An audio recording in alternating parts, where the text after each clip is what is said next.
Doctor గారు నమస్కారం. ఈ రక్తహీనత అనే సమస్య చాలా మంది కొంతమంది ఎవరైతే చాలా బక్కగా ఉంటారో వాళ్ళలో ఎక్కువ కనిపిస్తూ ఉంటుంది. ఈ రక్తహీనత సమస్య అంటే అసలు ఇది ఎలా స్టార్ట్ అవుతుంది? కొంతమంది ఎంత తినడానికి ఎంత మంచి ఫుడ్ తినడానికి తింటూ ఉన్నా గాని ఆ రక్తం అనేది పెరగదు. యెస్. సో, అసలు ఏం చేయాలి దానికి? సో, దీనికి సవాలక్ష కారణాలమ్మా. హ్మ్. దీన్ని అనీమియా అని చెప్పేసి చెప్తుంటారు. హ్మ్. రక్తహీనత, రక్తలేమి పేరుతో పిలుస్తుంటారు.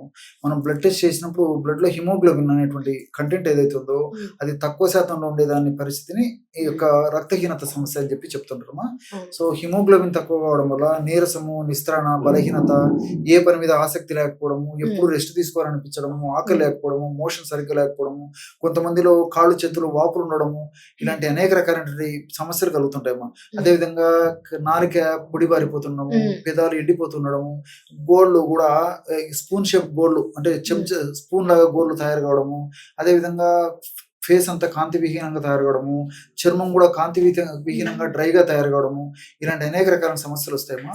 కాబట్టి పోషకాహార లోపం వల్ల ఈ సమస్య రావచ్చు. లేకపోతే గిన ఈ యొక్క బ్లడ్ ఉత్పత్తి కావడంలో లోపాలు ఉండడం వల్ల ఈ సమస్య రావచ్చు. హ్మ్. లేకపోతే గిన ఈ యొక్క మోషన్‌లో గాని, యూరిన్‌లో గాని బ్లడ్ పోవడం వల్ల ఈ యొక్క సమస్య రావచ్చు. హ్మ్. కొంతమందికి రక్తవాంతులు కావడం వల్ల ఈ సమస్య రావచ్చు. హ్మ్. లేకపోతే ఆడవాళ్ళలో బహిష్టుకు సంబంధించినటువంటి మెన్స్ట్రువల్ బ్లీడింగ్ ఎక్కువ కావడం వల్ల ఇలా సమస్య కలగవచ్చు. హ్మ్. అదేవిధంగా డెలివరీ టైంలో ఎక్కువ బ్లీడింగ్ కావడం వల్ల ఈ సమస్య కలగవచ్చు. హ్మ్. ఇలాంటి అనేక రకాలైనటువంటి యొక్క కారణాల వల్ల ఈ యొక్క సమస్య కలుగుతుందమ్మా.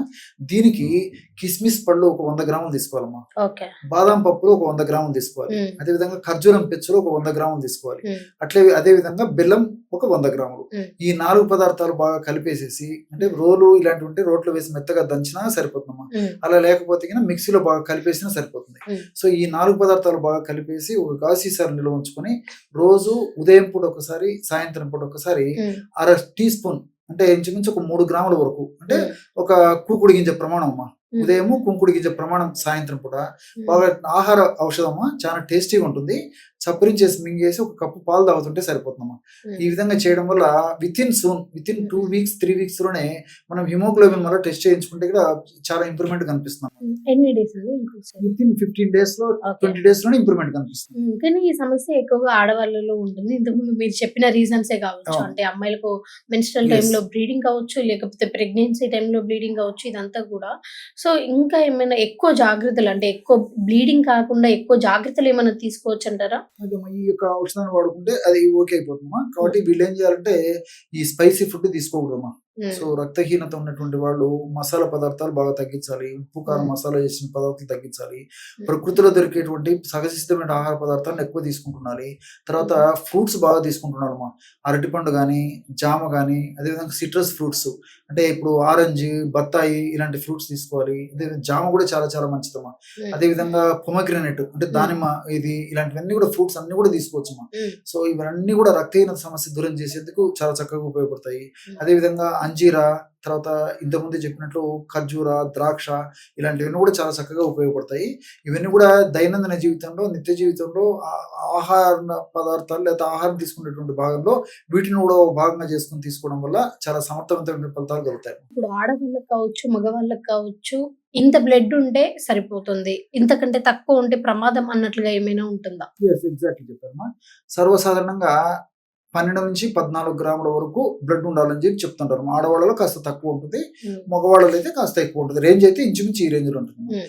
సో, దాదాపు భారతదేశంలో ఎక్కువ శాతం మందిలో 10, 11 గ్రాములు ఉండేటువంటి పరిస్థితి ఏర్పడుతుంది. హ్మ్. క్రమక్రమంగా ఎక్కువ శాతం మందిలో మరి చాలా తక్కువ కూడా ఉంటుందమ్మా. అంటే హ్మ్. దాదాపు 7 గ్రాములు, 8 గ్రాములు ఈ పద్ధతిలో ఉంటుంది. హ్మ్. 6 గ్రాములు ఈ పద్ధతిలో ఉంటుంది. హ్మ్. సో, 6 గ్రాములు లేదా అంతకంటే తక్కువ ముఖ్యంగా 5 గ్రాముల కంటే తక్కువగా ఉన్నప్పుడైతే గిన వైద్యులు కూడా బ్లడ్ ట్రాన్స్‌ఫ్యూజన్ సూచిస్తారమ్మా.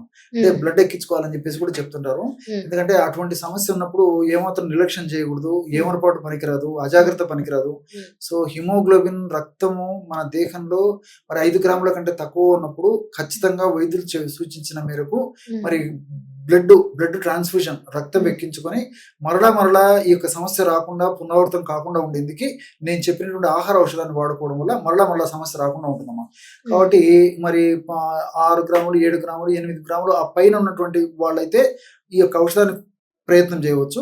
కానీ 5 గ్రాములు, 5 గ్రాములు తక్కువ ఉన్నటువంటి వాళ్ళు ఎటువంటి పరిస్థితుల్లో మనం నిర్లక్ష్యం అయితే చేయకూడదమ్మా. హ్మ్. అంటే మీరు చెప్పినట్టుగా ఒకసారి చూసుకున్నట్టయితే బ్లడ్ ఎక్కించుకోవడం మంచిదా? లేకపోతే హెల్తీ ఫుడ్‌తోనే బ్లడ్ కొంచెం ఎక్కువ అయ్యేలాగా చూసుకోవడం మంచిదా? అంతే కదమ్మా, నేచురల్ ఈజ్ నేచురల్ కదమ్మా. నేచురలీ ఫస్ట్ ప్రియారిటీ Yes, అంటారు. yes. ఒకవేళ దాంతో రిజల్ట్స్ చాలా తక్కువగా కనిపిస్తే బ్లడ్ ఎక్కించుకునే అంతేమ్మా, ప్రయత్నం. వైద్యులు కూడా అదే సూచిస్తారమ్మా. ఉమ్. ఆహార పరంగా మీరు మంచి ఫుడ్ తీసుకోండి అని చెప్పి చెప్తారు, కానీ తప్పని పరిస్థితుల్లోనే వాళ్ళు మెడికేషన్, ఉమ్. ఒకవేళ లేకపోతే ట్రాన్స్ఫ్యూషన్.